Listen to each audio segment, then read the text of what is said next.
Boa tarde, pessoal. Esse aqui é mais um programa Democracia em Rede, transmitido da Casa da Democracia, ao lado da Vigília Lula Livre, no bairro do Santa Cândida, em Curitiba. O programa Democracia em Rede, você sabe, é transmitido todos os dias, às 2 horas, e é uma parceria entre a Frente Brasil Popular, a Frente Povo Sem Medo e mais de 50 veículos de comunicação alternativa e popular que estão aqui vivenciando a experiência da Vigília Lula Livre. Hoje, o nosso tema, ele parte do lançamento do site estadual do Brasil de Fato Paraná, que é um veículo de comunicação alternativa e popular, mas a gente aproveita aí o gancho, como se diz, para debater também a democratização da mídia, a necessidade de construção dos meios da classe trabalhadora. Para esse debate, a gente tem aqui hoje, conta aí com a presença ilustre do Adilson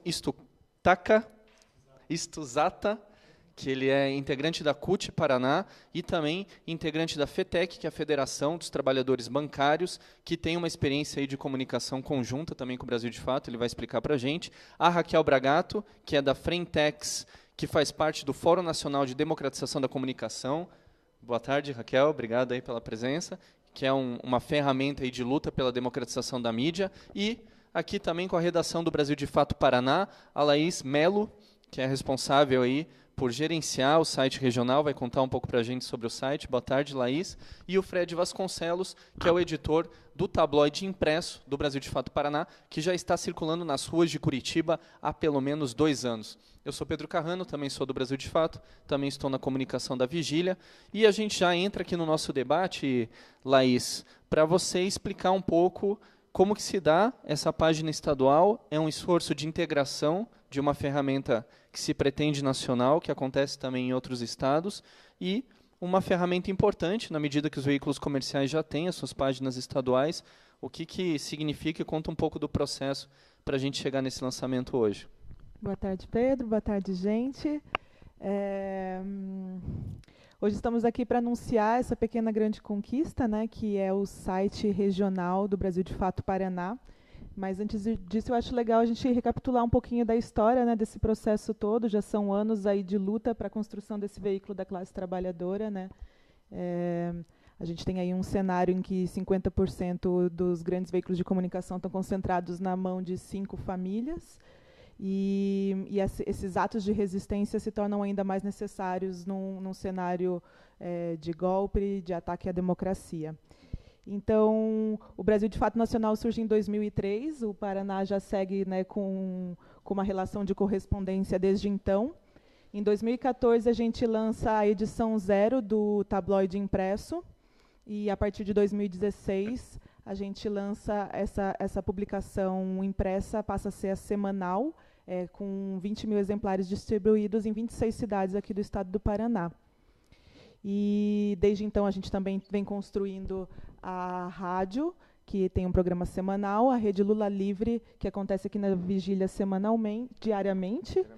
E temos também a nossa página no Facebook, e agora estamos com essa conquista que é o espaço online do Brasil de Fato Paraná, onde ali estão concentradas as notícias estaduais, um espaço que dá mais dinamismo e possibilidade para a gente pautar as notícias, os perfis e as ações da classe trabalhadora aqui do Paraná, né? Esse site está dividido nas editorias Cidades, Política, Cultura, Esporte, Opinião e Variedades. E a gente pode entrar nele a partir do www.brasildefatopr.com.br. E ali a gente encontra todos esses conteúdos produzidos não só pelos repórteres e pela equipe do Brasil de Fato, como colaboradores de outros veículos da classe trabalhadora. Uhum. E também acontecendo aí a possibilidade, né, de diferentes estados também estarem se abrindo para essa experiência, né? Exatamente. E também aumentando também a possibilidade de contribuição da comunidade, da população, em participação, em sugestão de pautas, através do próprio site ou através do Facebook, né? Uhum. Isso abre essa possibilidade de um dinamismo maior para as nossas notícias. Uhum. Tá aí mais uma ferramenta do Brasil de Fato Paraná, também do Sistema Brasil de Fato Nacional, como a gente diz, e que dá oportunidade aí para ter mais visibilidade aquelas lutas dos trabalhadores locais, a organização e diferentes manifestações da classe trabalhadora aqui no estado agora tem um espaço específico aí e com mais destaque, né? Fred, você que tem uma longa experiência aí com jornalismo, com veículos de comunicação da esquerda, inclusive revista Caros Amigos, por exemplo. Está há pouco tempo na edição do jornal. Como que você vê, no marco do Brasil de Fato Paraná, os desafios de fazer uma comunicação popular, uma comunicação extremamente inserida, por exemplo, na cobertura de uma vigília como a Lula Livre? Quais são os desafios, os avanços e também as contradições que a gente vive nessa construção? A gente tem um monte de desafios, né? Elencá-los aqui, a gente precisaria de um pouquinho mais da meia hora que a gente tem. Mas um desafio principal que eu gostaria de abrir por ele, que o site ajuda muito a gente, é o desafio da distribuição da notícia. Ou seja, nós somos profissionais, somos capazes de fazer notícia com qualidade, até mais qualidade, porque nós não temos os interesses comerciais das grandes redes por trás, mas sempre temos o desafio de conseguir mais leitores, de atingir um público maior, que é sempre o nosso grande desafio, né? Seja no impresso, que a gente tem uma edição semanal que atinge 20 mil pessoas, atinge 20 e poucas cidades, que é uma grande coisa, um puta passo, né? Mas a gente precisa sempre pensar em como potencializar isso, como atingir mais gente, como atingir 1 milhão de pessoas, 2 milhões de pessoas, como ser uma mídia que disputa com a mídia hegemônica na realidade, né? Esse desafio a gente tem todos os dias e, óbvio, a gente precisa de recursos para isso. E o site é uma ferramenta que ajuda principalmente a ter a possibilidade de entrar na casa de todo mundo. Ou seja, qualquer um que queira ver Brasil de Fato não precisa esperar uma edição impressa. Ele tem acesso lá na casa pela rede. E eu acho que, para começar, o nosso principal desafio é isso, é como disseminar essa informação e pensando no longo prazo também, como fazer que os vários veículos de comunicação que existem, que são alternativos, eles possam se juntar, possam atuar em rede e cada um potencializar ainda mais aquilo que cada um atinge. O que eu imagino, na realidade, não é só o Brasil de Fato ter o seu site, mas também juntar com vários outros veículos, a gente constituir uma rede e atingir cada vez mais o público, que, no final das contas, é o nosso objetivo como jornalistas, né? Muito legal, Fred e Laís. Vamos voltar no nosso debate também a discutir um pouco essa ferramenta nova, mas a gente também convidou a Raquel Bragato, que participa de uma série de veículos, de espaços de organização que discutem a democratização da mídia, a mudança do marco regulatório das comunicações, que hoje, como a Laís falou, é extremamente centralizada. Raquel, nesse momento, como você vê a questão da pauta da democratização da mídia, no marco de a gente ter um governo golpista, fechado a essa pauta, né, e as organizações buscando construir as suas próprias ferramentas, quer dizer, como que essa construção como a do Brasil de Fato se encaixa na pauta da democratização da comunicação? Boa tarde a todas e a todos. Eu acho que o cenário assim sempre foi muito adverso, né, para a luta pelo direito à comunicação e democratização da mídia, né? Essa é uma pauta muito difícil de avançar por questões econômicas e dos interesses, né, os grandes interesses que estão envolvidos aí na pauta da comunicação. Então, talvez uma das bandeiras mais estratégicas, né, um direito que atinge outros tantos direitos, justamente por a comunicação ser fundamental para, inclusive, fazer valer direitos outros, como educação, moradia, enfim, né? Ela é um elemento fundamental da sociedade contemporânea, né? A mediação da notícia, a mediação dos valores, das opiniões. Nesse cenário de hoje, no Brasil especificamente, e também no mundo, com o avanço de vários governos de direita, eu acho que a gente vive um cenário ainda mais adverso. E que não há sinais de que o governo dê qualquer espaço, na verdade, o que a gente tem visto é o contrário, né, em relação ao avanço da regulamentação rumo a uma maior pluralidade e diversidade de interesses. Justamente por isso, e acho que, inclusive, considerando uma certa crise do jornalismo, quando a gente pensa do jornalismo enquanto modelo de negócios, né, muitos meios de comunicação fechando suas portas ou diminuindo o alcance das suas edições impressas. Aqui no Paraná, a gente teve vários exemplos de grandes jornais tradicionais, né, diminuindo o seu alcance, e também uma certa crise de legitimidade, né, com toda essa discussão das notícias falsas, agora agências de checagem de notícia. Então, toda a legitimidade do jornalismo também está sendo colocado, em grande medida, em questão. Eu acho que, nesse cenário, o lançamento do Brasil de Fato Paraná, né, não só do Paraná, a gente tem seções também de Pernambuco, de Minas, mas falando especificamente aqui do Paraná.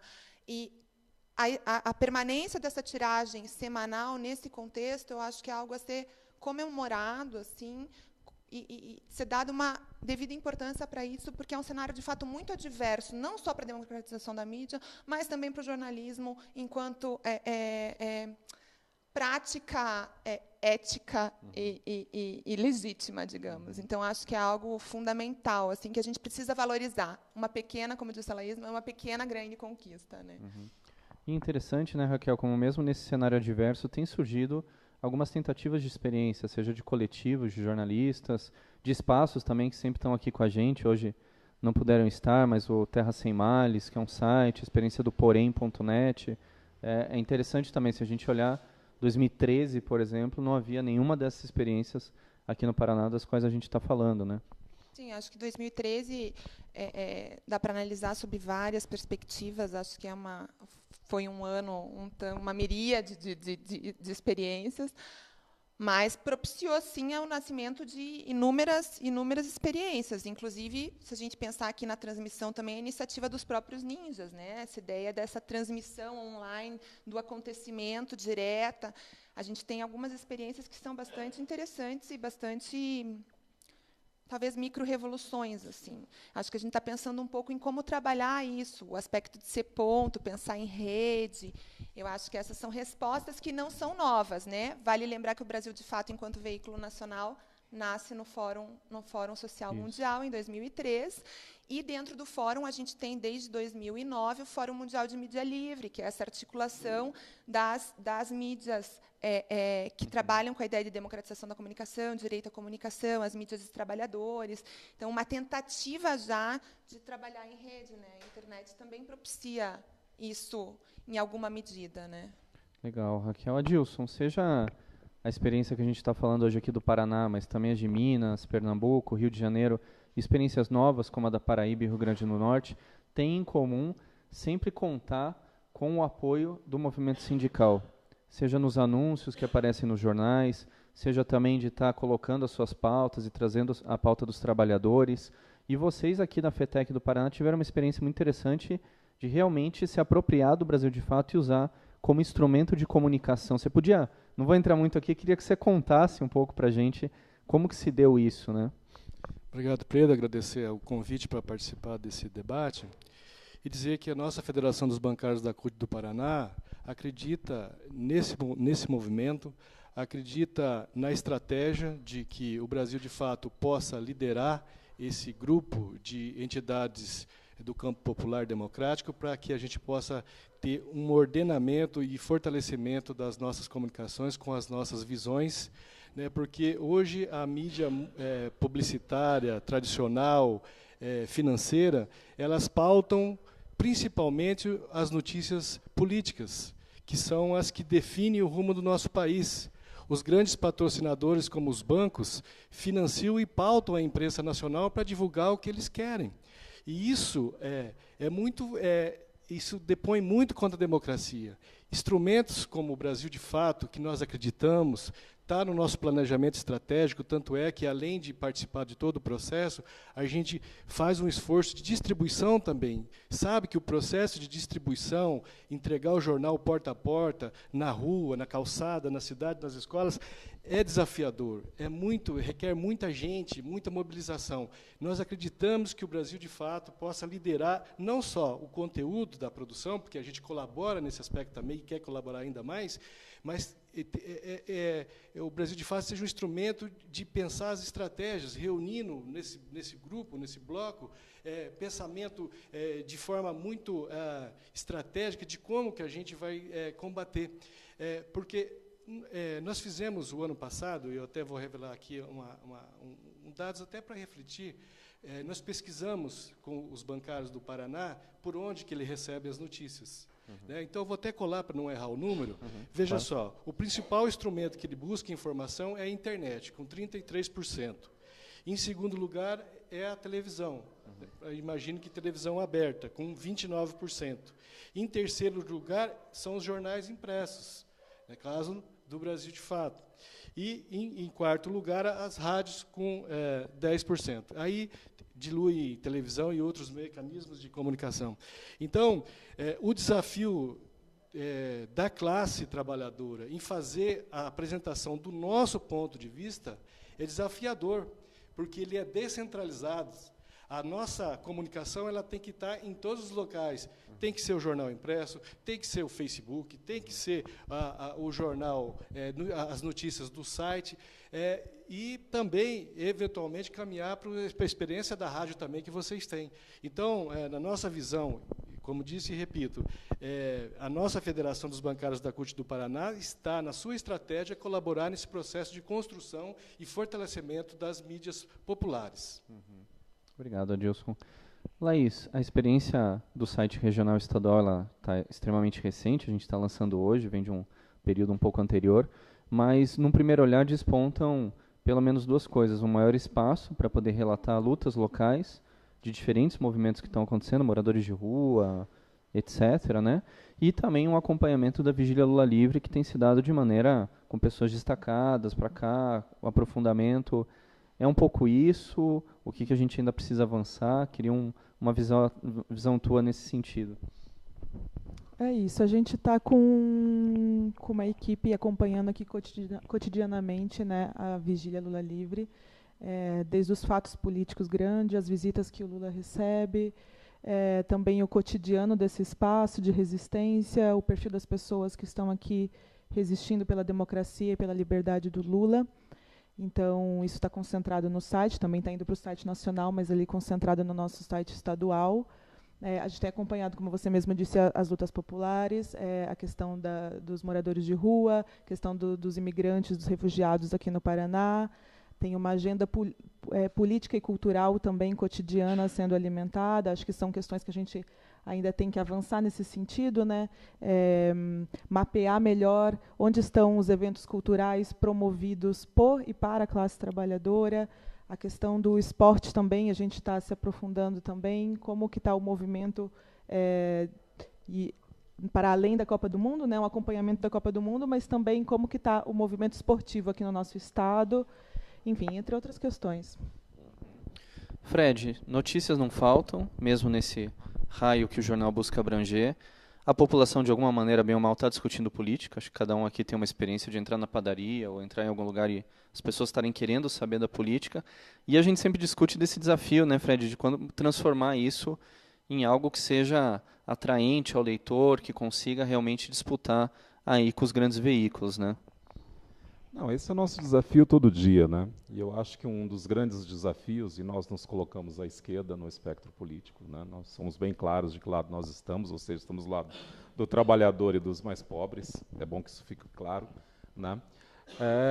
Como que a gente faz? O nosso desafio é como que a gente, mesmo estando nesse espectro político, a gente rompe a bolha e consegue fazer um material jornalístico de qualidade e que possa atingir mais pessoas, né? Que é um pouco do que eu comecei a falar da outra vez, e esse é o nosso desafio diário. Os nossos conteúdos e a nossa pauta, a gente tem uma ideia do que elas sejam, mas como que a gente consegue trabalhar isso todo dia, cada edição? A gente vê ali, cada fechamento, quanto que a gente briga para achar um título um pouco melhor, para fazer uma coisa mais ampla, para poder tentar atingir mais gente.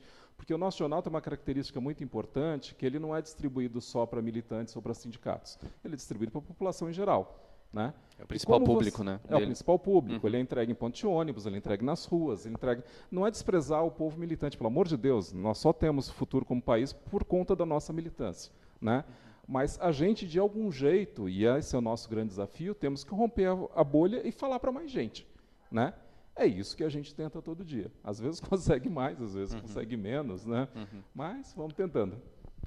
Tem uma questão que é inevitável, e eu deixo inclusive para vocês dois, cada um com a sua experiência. Um pouco essas reflexões que a gente traz, elas também se alimentam muito em provocações que o Vitor Gianotti, né, militante da área da comunicação, sempre tentou fazer, né, em relação à comunicação sindical, em relação à comunicação da esquerda. Você também que tem essa pesquisa em economia política do jornalismo, Raquel, em comunicação, falta ainda uma elaboração maior sobre isso? Falta ainda a esquerda pensar mais sobre a sua própria comunicação? Como que você você vê esse debate. Para o Adilson, depois queria uma reflexão sobre se o Vito tem influência na própria postura da FETEC. Aí. Ai, Pedro, eu me sinto um pouco à vontade para fazer uma leitura crítica de quanto a esquerda, o que falta para a esquerda em relação à sua própria comunicação. Eu acho que a gente tem um cenário, é aquela história, né, da gente tentar fazer uma leitura bastante crítica e agir com otimismo, mas a gente precisa fazer essa leitura crítica. Eu acho que a gente tem um cenário bastante desafiador, porque a gente não conseguiu fazer a regulamentação da comunicação analógica, a comunicação do século XX. A gente não conseguiu regulamentar, assim, a gente tem uma regulamentação, mas que é muito antiga e ela é muito fragmentada. A gente tem uma legislação que rege o setor de comunicação, mas a gente não conseguiu avançar nessa legislação para garantir, por exemplo, comunicação independente, comunicação regionalizada, cotas, né, dentro da TV aberta e da radiodifusão em geral, rádio e TV aberta. E a gente vive hoje um cenário que já é muito diferente do cenário do século XX, um cenário em que a gente tem uma importância crescente da internet, né, se tornando um meio de comunicação cada vez maior e com um outro tipo de concentração. A gente passa a ter uma concentração por megacorporações que são transnacionais e que passam a gerir a nossa atenção de uma forma muito diferente da comunicação analógica. Se na TV, na rádio e no jornal impresso, a gente tinha ali, conseguia com muita facilidade, você fica acompanhando, por exemplo, a escalada do Jornal Nacional, digamos, você consegue ver naquilo ali o que todo mundo está vendo, e você consegue dizer qual é o recorte, qual é a ordem, você consegue contar o tempo, ver quanto tempo foi dado para uma fonte, quanto tempo foi dado para outra, e você consegue trabalhar o que todo mundo está vendo e demonstrar como aquilo ali é enquadrado, como há parcialidade na narrativa ou não. Como que a gente faz isso para análise de Facebook, de redes sociais, por exemplo, Instagram? Como que a gente faz isso para pensar o tráfego nos sites de notícia, entendeu? A home, o que é acessado, o que não é, são dados que muitas vezes são internos, você não tem contato, você não tem acesso. A gente sabe que o Facebook, por exemplo, trabalha com uma série de algoritmos, mas a gente não sabe qual é esse algoritmo, a gente não tem acesso a esse algoritmo. Tem o controle disso, né? E a gente não consegue fazer uso dele como o Facebook faz uso dele. Então, a gente passa a viver um cenário que ele é mais complexo e ele exige da gente, se a discussão da comunicação, da regulamentação da radiodifusão já era uma discussão difícil, todo mundo olhava e falava discussão técnica, você ficava lá isolado, isso virava uma discussão de jornalista, advogado, né, muito distante da população. E a gente insistindo, né, o Intervoz sempre insistiu, comunicação é direito humano, era justamente uma tentativa de aproximação, né, da população em geral, tentar mostrar como isso aflige cada um no cotidiano. O que dirá numa discussão de rede, né, de controle da própria infraestrutura de internet, esses backbones, essas estruturas que estão no fundo do mar, a própria camada também de conteúdo, esses algoritmos. Se apresentam, né, Raquel, com uma aparência bastante democrática, vamos dizer, né? Exatamente. Se for perguntar para as pessoas, elas acham que ali a síntese da liberdade, do fluxo de informações, é o próprio Facebook. Elas acham isso, né? A aparência é isso, né? Exatamente. E até todas essas tentativas de oferta, por exemplo, que a internet, o acesso à internet, ele é cobrado por meio pelas operadoras, né? E daí tem toda aquela tentativa de ofertar o Facebook gratuitamente, uma quebra da neutralidade de rede, que é assegurada pelo Marco Civil da internet, né? Então, acho que a gente precisa, por exemplo, estar ciente que, nesse momento de comunicação digital e que esses outros desafios se colocam, a gente tem um mecanismo muito importante, que são o que está previsto já no Marco Civil da Internet, que foi uma construção pioneira, né, por meio de participação popular, e a gente precisa se apegar ao Marco Civil da Internet e defender tudo o que está previsto lá e na regulamentação, no decreto de regulamentação, que foi um dos últimos decretos assinados pela presidenta Dilma antes do impeachment. Então, assim, é um cenário complexo, mas ele também é contraditório, sabe? Talvez, dentro do campo da comunicação, uma das maiores vitórias que a gente tenha tido seja justamente o Marco Civil, no calar do impeachment, né? Então, é um cenário bastante contraditório. Você também tem a possibilidade de chegar ao Brasil de fato e tentar romper essa bolha. Como rompe essa bolha se o algoritmo não está a nosso acesso, né? Daí a importância de permanecer com a edição impressa. Eu acho que não dá para abrir mão da impressa, porque aí você tem mais controle sobre essa distribuição, né? Adilson. Eu vejo esse momento que a gente está vivendo como uma oportunidade de aprendizado para nós. E eu que já tenho uma trajetória no movimento sindical já há bastante tempo, tive experiência no poder público, eu vejo que esse momento a gente está mais solidário. Nós todos, todas as entidades, baixou um pouquinho o nível daquela, como que eu vou chamar, que as pessoas estão compartilhando aquilo que é legal, independente de quem produziu. Eu acho que isso é o caminho para a gente resistir com maior eficiência esse processo todo que a gente está vivendo hoje. Porque a gente via no passado, eu não vou dar essa notícia, ou eu não vou dar essa charge, ou eu não vou colocar esse vídeo no ar, porque não é atrelado a um pensamento próximo político meu. E esse drama que a gente vive na defesa da democracia hoje possibilitou que as entidades, de forma geral, estão mais solidárias. Não há aquela disputa que marca a esquerda historicamente. Hoje a gente vê grupos que têm visões diferentes de encaminhamento da sua luta, mas se é uma produção de uma matéria interessante, vai para o site da entidade. Eu até costumo brincar que a gente, na comunicação, e é uma experiência sindical, a gente precisava do espécie de DIESE na comunicação. Porque nós temos o DIESE, que é um departamento que estuda as questões salariais, direitos e tal, e que no DIESE se aglutina todas as forças, todas as centrais estão lá.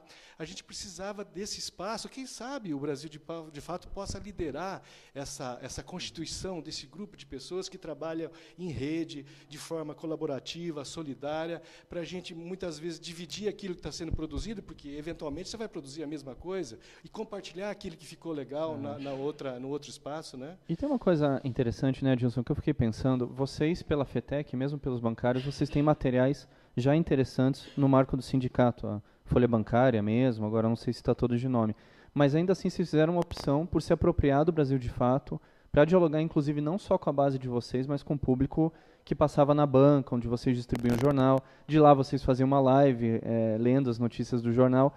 Quer dizer, é uma tentativa de falar com um público maior do que o sindicato e também com o público do sindicato falar de assuntos que a própria comunicação sindical não pode falar? Ou não fala, vamos dizer assim? Acho que é tudo isso reunindo talvez numa seguinte reflexão.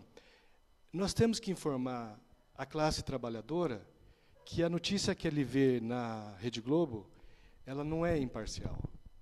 Aquela notícia que fala sobre o desenvolvimento econômico ou sobre a reforma trabalhista, que eles apresentam uma pessoa como especialista, ele não é especialista. Ele está lá no nome dos patrões, está lá no nome dos banqueiros, para falar bem de uma situação que é ruim para os trabalhadores.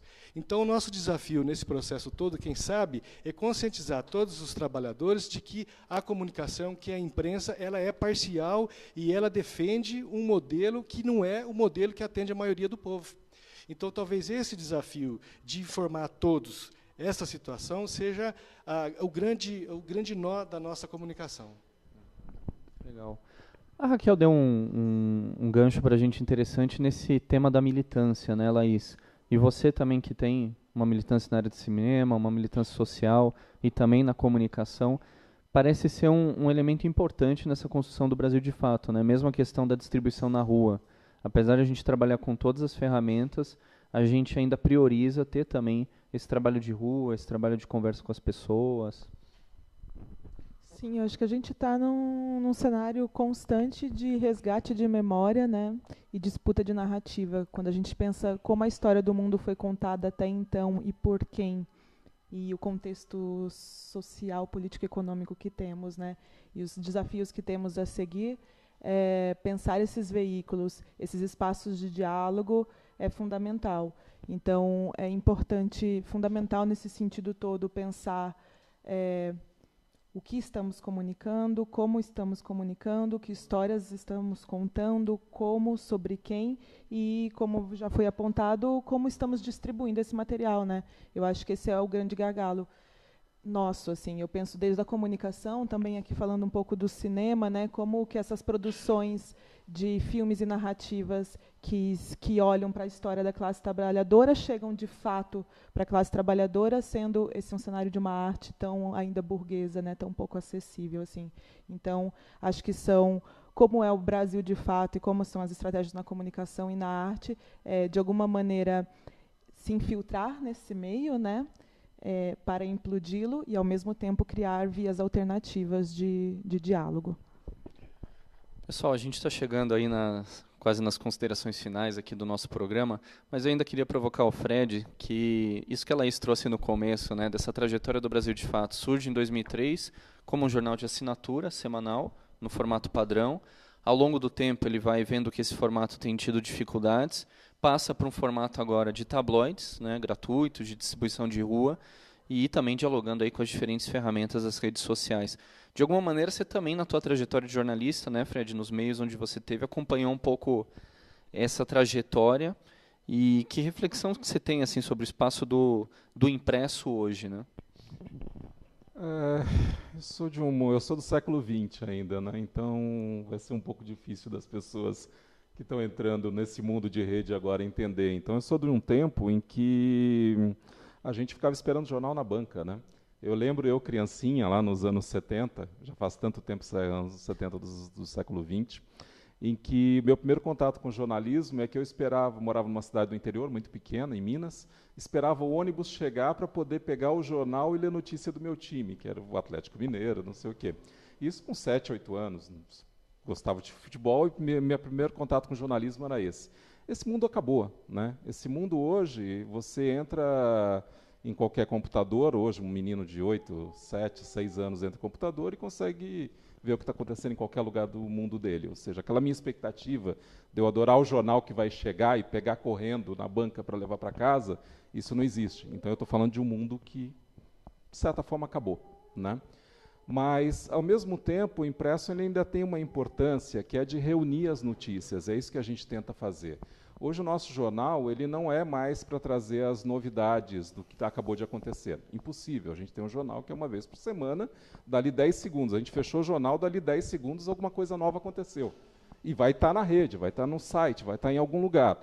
Mas o que a gente tenta? A gente tenta fazer uma leitura um pouco mais profunda, também do tamanho do jornal, e, ao mesmo tempo, a gente tenta reunir os conteúdos que a gente acha que são de interesse do trabalhador, né? Ou seja, a mensagem que tem que ficar aqui para a gente o tempo todo é que jornalismo tem lado, né? Nós estamos do lado que nós achamos que seja do trabalhador, que seja da mudança social, né? E vamos trabalhar os conteúdos para isso. E também, já meio encerrando minha participação, é sempre lembrar, né, que a gente ter lado quer dizer o seguinte: olha, você que é trabalhador, você tem que gostar de política, você tem que gostar de economia, você tem que gostar de futebol, do que seja. E tem que tentar ler e desconfiar de tudo o tempo todo, do que está no site e mesmo do que está no meu jornal. Ou seja, você tem que aprender, que bobagem é essa, né? Mas a desconfiança em relação a isso que vendem para você o tempo todo como neutro, como notícia, ela tem que acontecer. Só assim você consegue ser um consumidor de notícias que pode enxergar um pouco mais para frente no mundo. Muito legal. Aqui, então, desse lado, a gente já tem uma parte da redação do Brasil de Fato. Então, fica o convite aí para quem quiser estar acessando o nosso site estadual do Brasil de Fato, brasildefatopr.com.br. Tem também a distribuição que é feita todas as quintas-feiras de manhã, em vários pontos aí do centro da cidade, a partir da Praça Carlos Gomes. E também acho que temos que mandar o alô, né, para o restante aqui da nossa equipe, da nossa redação, como bom programa aqui de auditório, vamos dizer, né? E a Ana Carolina Caldas, da reportagem, a Wanda, da diagramação, a Franciele, do nosso programa de rádio, da Rádio Agência Brasil de Fato, não deixem esquecer ninguém. O Gabriel Carriconde e a Arali, da Rede Lula Livre, que está todo dia, às 9h45, às 10 horas, transmitindo nacionalmente, com várias transmissoras aí pelo país. A Bernadette e o Denilson, pelo nosso setor comercial. A Clara, nossa secretária, também responsável pela distribuição, junto com o Raul. Esqueci alguém? Hã? a Camila, que está aqui como cobertura da Vigília Lula Livre, então fica o alô, não puderam estar aqui agora com a gente. Mas eu queria, para encerrar com a Raquel aqui, para dar uma mensagem para a gente, mas passar agora para a Dilson para uma consideração final também aqui no nosso programa, já agradecendo a participação.